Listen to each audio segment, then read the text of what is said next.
Hey YouTubers, just another DIY video. So we've got a bank holiday weekend here in the UK, so I've got 3 days of nothing too exciting other than DIY.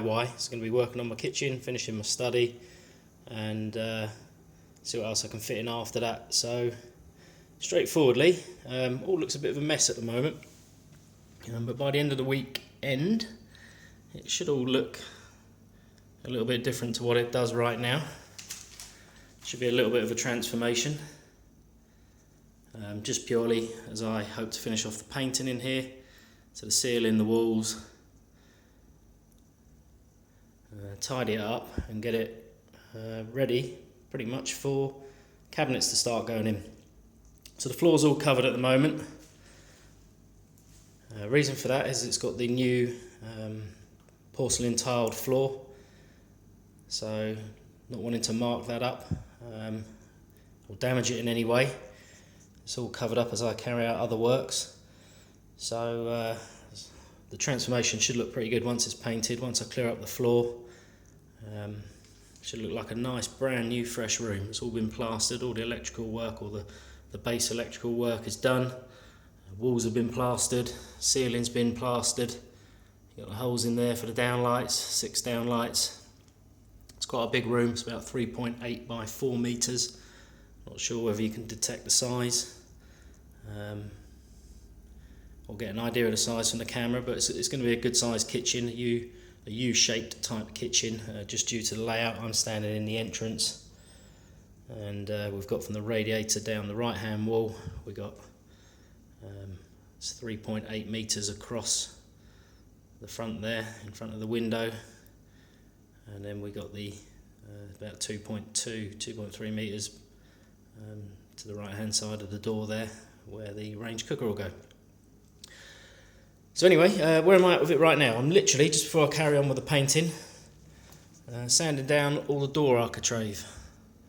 So I've removed the door, and I'm just starting to sand around it, get it ready for painting.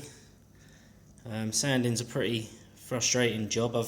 On the internals, or the inside side of the architrave and kitchen, I've sanded in the corners, and I'm going to just try and make life a little bit easier for myself now,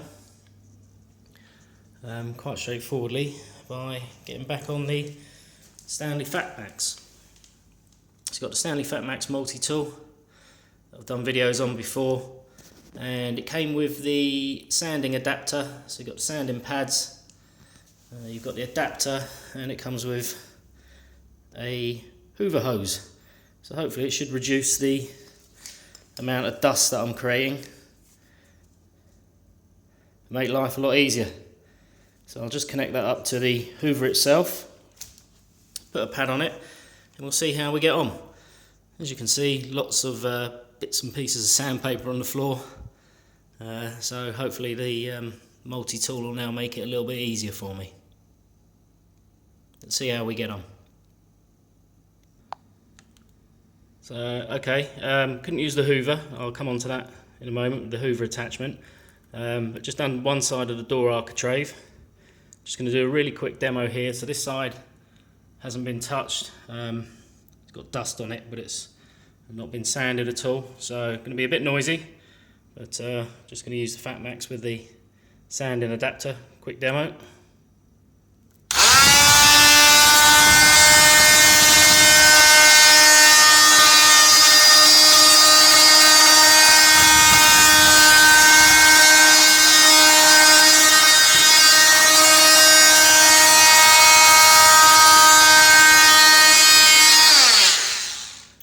Okay, so not sure if you can see that, but that's going to make my job so much quicker and so much easier. It takes off the surface gloss very quickly, very easily.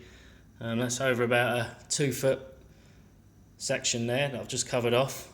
So I'm just going to do the rest of the door frame that I can get to, and then I'll just finish it off by hand afterwards. So that should cut down the amount of time that I've got to work on this significantly. Which is good news. So yeah, I'll end this video. I'll do another once the room's tidied up, the painting's finished, doors are sanded, and the floor coverings up, so you can get an idea of what it looks like now to what it will hopefully look like by the end of today stroke tomorrow. Thanks for watching.